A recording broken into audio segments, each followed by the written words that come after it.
So good evening, ladies, and welcome to Happy Gut, Happy Hormones.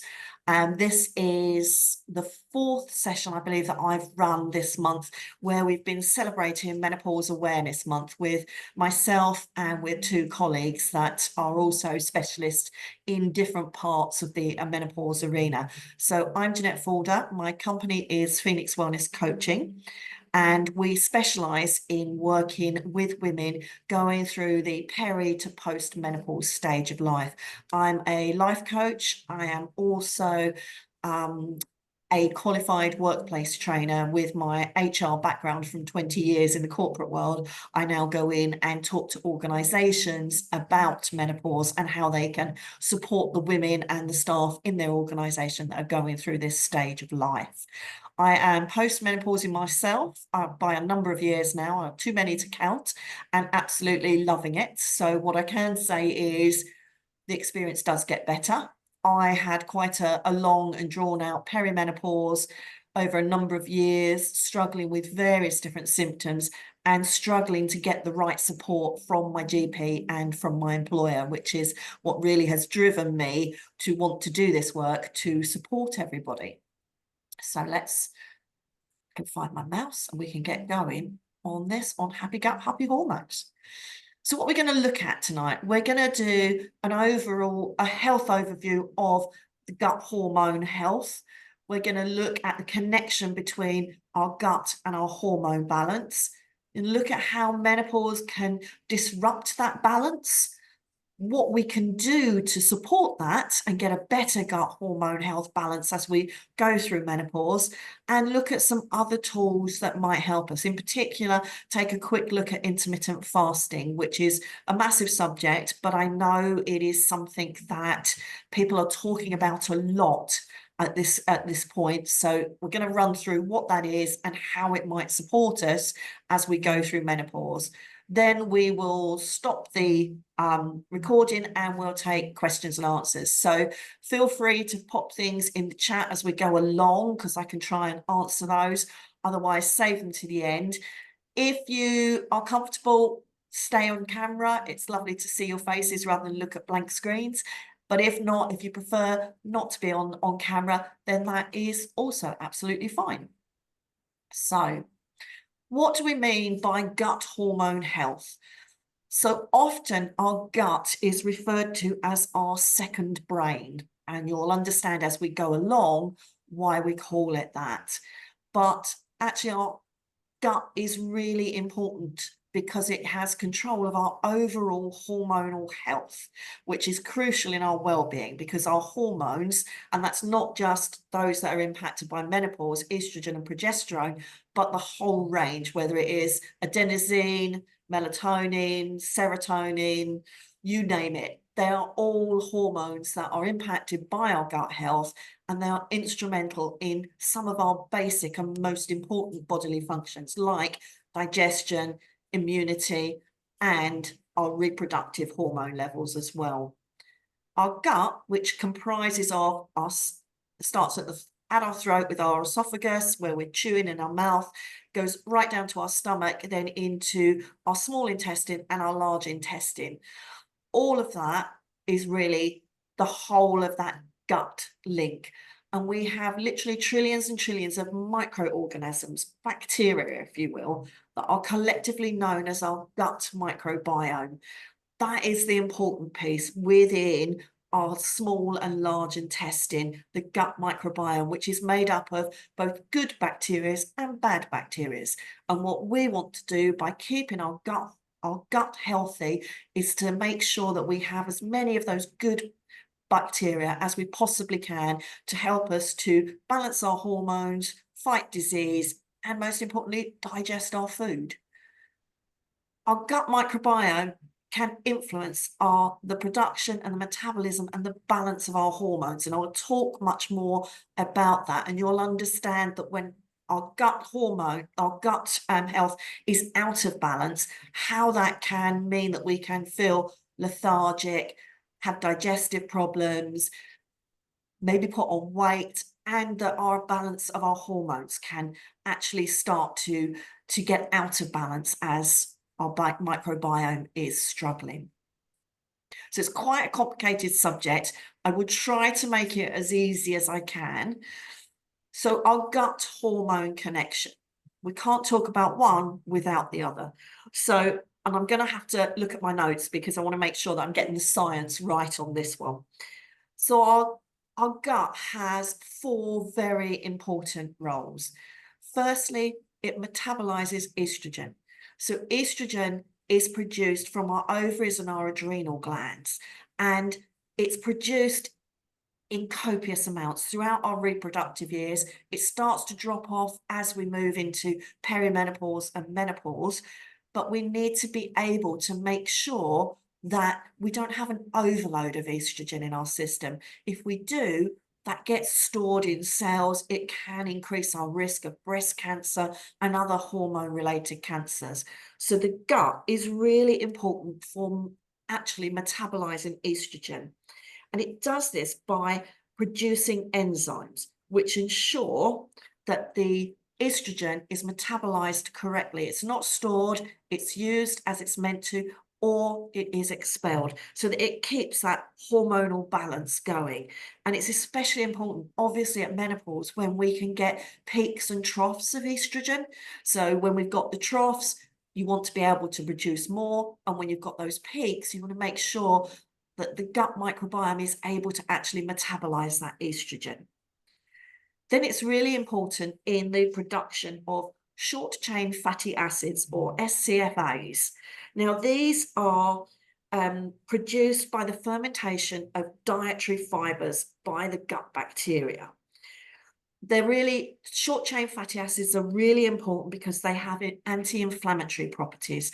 So when your gut is out of balance and your short-chain fatty acids aren't perhaps being produced in the right amounts and being able to be used by the body, that's when you can find yourself experiencing inflammatory disorders. So these are also really important for supporting the integrity of the gut barrier. So our gut barrier, you'll see shortly, is really important, because if that isn't kept in good order with those short-chain fatty acids, different hormones can leak between the barrier and can create other sorts of problems for us. And they're, again, also really important in regulating hormonal levels and influencing the receptors and the metabolic pathways. So it's a bit sciencey, but we need short-chain fatty acids to keep all the hormones working right, keep our gut working properly, and make sure that we're not leaking toxins or other nasties back into our blood system. It's also really important for the modulation of the immune system. That's a nice scientific thing again. And what we mean there is that a significant portion of the immune system, our immune system, actually lives in our gut. So that's that good bacteria again. And having an optimal immune system response helps to regulate inflammation again. So it works in conjunction with those short-chain fatty acids, and it can help to make sure and prevent hormonal imbalances. Then the other important thing with our gut is that it is a site for the production of neurotransmitters, i.e. other hormones, but in particular, 80% of our serotonin comes and is produced in our gut. Now, serotonin is really, really important in managing our moods, in making sure that our cortisol levels don't spike, and we're not constantly in that fight and flight or stress mode. Neurotransmitters like serotonin are really important for mood regulation, helping us to feel happier, and again, to feel more balanced in our emotions.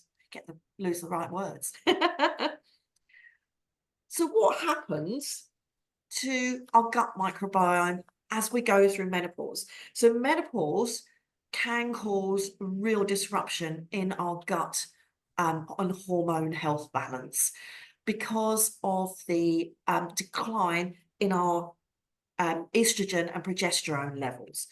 That decline can have some quite profound effects on both our gut health and the rest of our overall hormonal imbalance.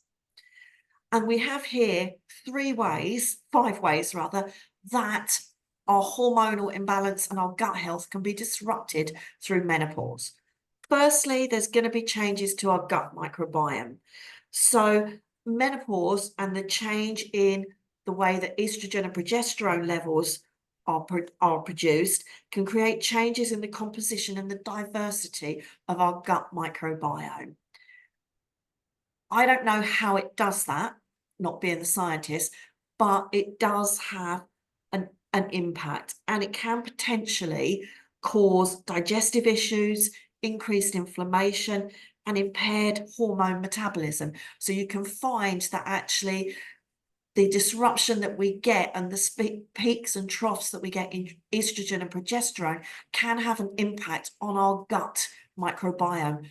And it's not a surprise that when we go through menopause, many of us will suddenly find that we can't eat the same foods as we used to eat. They might make us feel a bit sick.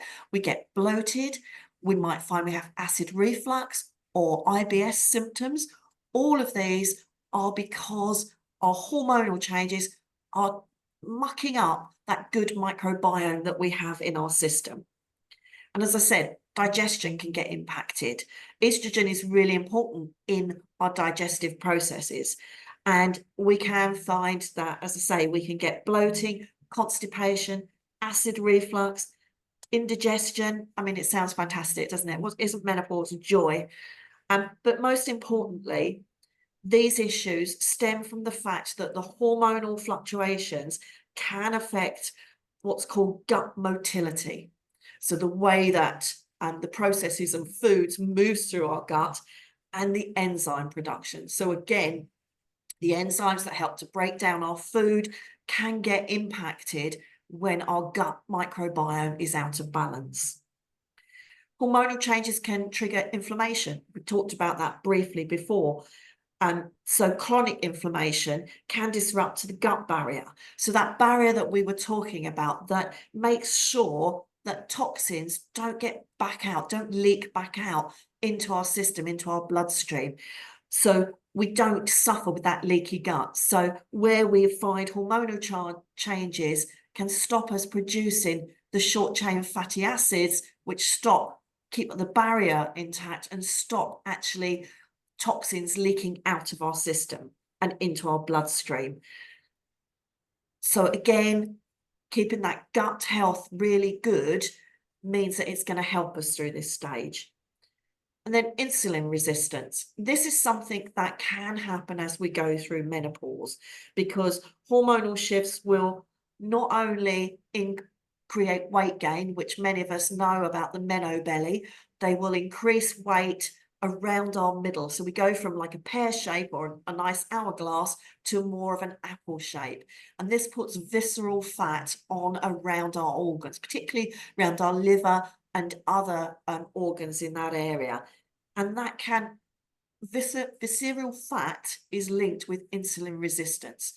So it's not a surprise that many women, as they go through menopause, might find themselves at risk of type 2 diabetes because of insulin resistance. You might actually find yourself craving sugary foods. Many of us will probably find that if we looked at our diet, we've got a much higher reliance on carbohydrates and those starchy, sugary foods because of the way our hormones are fluctuating. Again, I'm not sure of the exact science as to why that happens, but it does happen, and we could find ourselves struggling with insulin resistance. So again, the menopausal changes on our fluctuating hormones can create real problems in our system. So it's really important that we pay attention to that gut health. So what can we do to support our gut health? And I will say to you all, ladies, there is no silver bullet. If you've been on any of our other calls, you'll know that many of these things we've talked about before, but we keep reiterating them because they do work. So here are 5 things that you can do that will support your gut health. First one, eating better. So looking at a healthy, balanced diet, making sure that it's a nutrient-dense diet that's rich in whole foods with plenty of fruits, vegetables, whole grains, lean proteins, and healthy fats. Also thinking about reducing your reliance on carbohydrates. So looking at your macronutrients of carbohydrates, proteins, and fats, and moving the balance towards more good quality lean protein and healthy fats in your diet rather than high levels of carbohydrates. I'm not saying go on a keto diet or cut out carbs, just reduce the percentage that you're eating. Also think about the toxins. Think about sugary drinks, whether we have sugary fizzy pop drinks or Coke or things like that. Reduce those because again, they're going to make the potential insulin resistance worse. Think about caffeine, alcohol, things that we know we like. Think about, can we reduce those? Not necessarily cut them out because we enjoy them, but just reduce them so that we're actually putting more healthy foods into our diet. And when we talk about intermittent fasting, we'll also talk about how we can use that to eat better.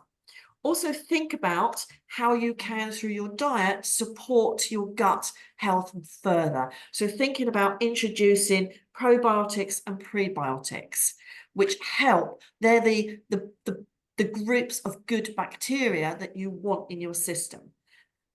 You don't need to go out and buy a probiotic or a prebiotic tablet. You can get it from food. So your probiotics, foods like live natural yogurt, kefir, sauerkraut, and kimchi. So those fermenting vegetables. Sounds disgusting, but actually I really quite like kefir. I have that kefir milk and that on my cereal and with protein shakes. And then think about your prebiotics, which you can find in quite a few vegetables and fruits, garlic, onions, bananas, and asparagus. So I cook with onions and garlic quite a bit, mainly because I like the taste, but I use those quite a bit. Roasted garlic in vegetables, things like that is really good. And I eat a banana every day. They're really good for you in terms of prebiotics. So again, nice, balanced, varied diet. Better hydration. Again, we need water in our system. Our body is made up of a huge percentage of water, something like 75% is water and water dependent. The more water we take on, the better our brain will function, our blood will move around our systems, and our skin will feel better as well. So it's essential, again, for healthy digestion. It helps to move our food through the system. It helps us to digest our food. So think about how much water you drink a day, whether that is 8 glasses of water, as some places will recommend, or whether it's 1 litre to 2 litres of water. But again, think about how can you have that. If you can, try to drink it just as is or with some fruit in it. But if not, add in sugar-free squash, things like that is also acceptable. Move regularly. There's, again, eat better, exercise more. It's the usual story. But physical exercise can positively impact our gut health because it promotes regular bowel movement. It actually helps to speed up our metabolism, make our metabolism less sluggish. Bowel movements, getting rid of the waste products that are no good for the body, will remove toxins and will help to reduce inflammation. And it will help to regulate your weight, can improve your mood, and improve your sleep, all of which get impacted at menopause. Simply by eating better, drinking more water, exercising, it improves our metabolism that gets rid of the nasties out of our system quicker. Reduce stress. Again, it's a bit of a no-brainer. Yes, stress we know can negatively impact our health in so many ways, but it can negatively impact our gut health and it will exacerbate hormonal imbalances, increase in blood sugar levels, which again might increase insulin levels, and it will give you cravings for those high calorie foods. I don't know about you, but when I'm stressed, I want to eat all the time. I want chocolate, I want fizzy drinks, I want more carbohydrates because we feel we need that energy. So we have a higher reliance on perhaps snacks and things like that that we can grab easily. So just think about reducing stress. When our stress is reduced and we bring our cortisol level down, our other hormones that are active in telling our brains that we feel satisfied, we're no longer hungry, we've sated that need for food, will really help as well. Think about things that you can do that might actually help you to reduce your stress.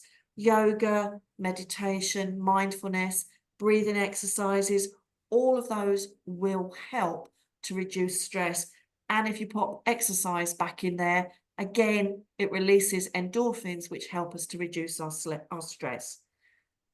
Better sleep. Sleep is absolutely critical in keeping our gut health and hormone levels balanced, because we need roughly 7 to 9 hours of uninterrupted sleep per night, which I know can be difficult at menopause or difficult if you've got a stressful job or a family, you know, children that might need your attention still, but try to have a good sleep routine. And you'll see when we talk about intermittent fasting, why having that sleep routine is so important.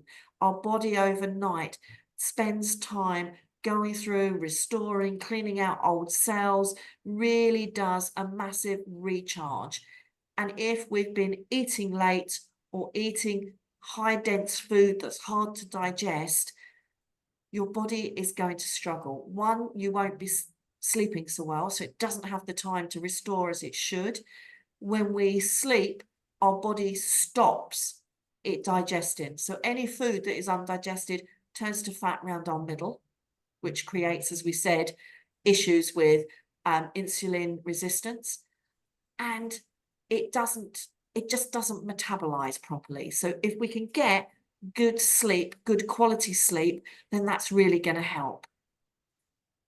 So looking at intermittent fasting, not sure how much you know about it, but intermittent fasting is an eating pattern that involves alternating between periods of eating and fasting. It's basically shortening the window of time in which you eat and extending the window of time in which you don't eat. It's as simple as that. And it is really, really good for supporting our gut health and hormone levels. So just to think about your intermittent fasting, what can it do? How can it help our gut hormone level? So first off, it promotes gut health because it allows the gut to rest and repair. So you're eating in a shorter window, so the body has got more time to repair. And it means that it can focus, as we said, on maintenance processes, such as repairing the gut lining and balancing the gut microbiome. So it really does help your gut health as well as your overall well-being. It can help to reduce inflammation, which can improve our gut health and support our hormonal balance. Because as we said before, lower inflammation levels can help to alleviate some of our menopausal symptoms. It can help to improve insulin sensitivity, because what happens is when we're eating, gotta get this right, when we're fasting longer, when our body is able to repair and our gut hormones levels can repair themselves, it means that we're not putting as much pressure on the system.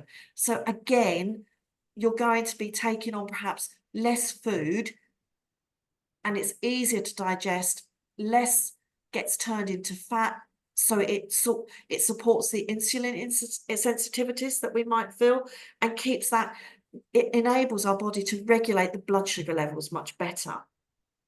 And it can support weight management, because again, as we said, when we eat longer in the daytime and have less fasting time, our bodies don't digest all the food.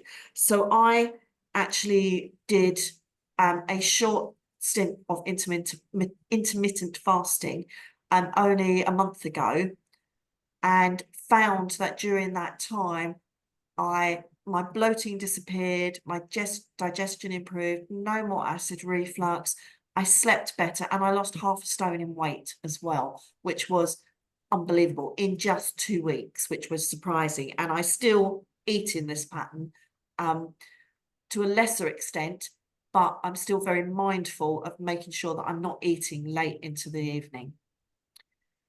So a little bit about intermittent fasting. Things to remember: choose the right fasting regime, and there are a number of different ones. There is the 16-8, which is where you eat within an 8-hour window and fast in a 16-hour window. Or there is the 5-2 method, which I'm sure you've thought about, where you eat normally for 5 days and then you have really restrictive calories for 2 days. Or there's the eat, stop, eat method, which involves 24-hour fastings once or twice a week. The key thing here is to find the method that fits your lifestyle, your age, and that is sustainable. For women that are in their reproductive years, you need to be very careful and fast according to your cycle. That gets more difficult as you go into perimenopause. So for perimenopausal and menopausal women, it's strongly recommended that if you're going to do intermittent fasting, you look at either a 12-12, 12 hours eating, 12-hour fasting window, or a 10-14. I tend to do, I think it's 9-13, because that works for me. But you might also find that you need to think about your lifestyle as well. So you've got to make it fit with your lifestyle. So if you're up early, going out to work, and you need to travel on the train or drive, you might want to start eating earlier and finish earlier. If you're usually somebody that goes to the gym first thing before eating, during the time that you're fasting, don't do that. Think about changing when you go to the gym, because you want to go to the gym when you've got most kind of calories and energy in your body. And also think about the type of gym exercise that you do. So you might want to move away from the real high impact, high energy running, HIIT aerobics, into maybe walking, yoga, possibly swimming, because you won't have the same energy levels. But in anything, start slow and build up. Don't go straight in going, that's it, I'm going to do 8-16 straight away. Build it up. So look at 12-12, 10-14, 9-13, 7, 9-15, 7, 17, I think it is. It gets quite confusing. But start slowly and build up, and just see how you go. And it's not necessarily about counting calories and eating less. It's about eating healthy during that window. There's a lot of research that says even if you don't eat less, you carry on eating the same amount, but in that shorter window, you still find that you lose weight or you don't put on weight, which is really key. Always pay attention to your body. So if you're finding that the pattern you're following, you're feeling really lethargic, tired, or a bit you're feeling lightheaded or dizzy, then look at the pattern, adjust the pattern, and also think about, am I eating those good nutrient-dense foods that are low in calories but high in energy, that will really help my body to stay fit and healthy? Stay nourished during your eating windows. Again, eat well. And it's not really fasting, it's just eating on a different pattern. We always say try to eat every 3 to 4 hours. It doesn't have to be a huge meal, but think about your own normal rhythms. Are you somebody that prefers to graze throughout the day, or do you like steady meals certain times of the day? Just think about that and stay nourished and eat well. Drink plenty, we've talked about that, and make it fit with your lifestyle. It can be a really amazing tool. I felt when I did it, I felt more energized, I slept better, my mood was better, my stress levels were lower, and I felt really, really healthy. So I don't eat on that pattern all the time. I, every 2 to 3 months, will actually focus on intermittent fasting and build up again to that 8-16 window. And then I do that for a week or two and then dip back out and go back to the kind of 10-14, 9-15, because you can't keep it up all the time. But it's really good for kickstarting all those processes in your body and will really help to increase the real way that your gut works and will help to clean out the bad. And alongside eating healthy, put in those good probiotics, prebiotics, and good bacteria back into our gut, we can ensure that our menopause journey is better and that we're not impacting and creating more problems. If you've not been on before, Menopause Lifesavers, Positive Approach and Simple Changes. I put this one in here because so much of what we've talked about comes into that. Moving your body and fueling your body, really, really important. If you want to learn more about these, there is a session that is out on YouTube that you can take a look at, but it's always a reminder of these simple things, these simple 6 things that you can do that will help you to have a really good menopause experience. And all of these will help to actually balance out your gut, because as we say, a happy gut equals happy hormones. So briefly in summary, and it's a big subject again to get done in 30 minutes, but understanding the link between our gut and our hormone health is crucial and really critical as we go through menopause. Knowing that hormonal changes can impact our gut health, and equally that our gut health can impact our hormones is really important again, because then you can look at both.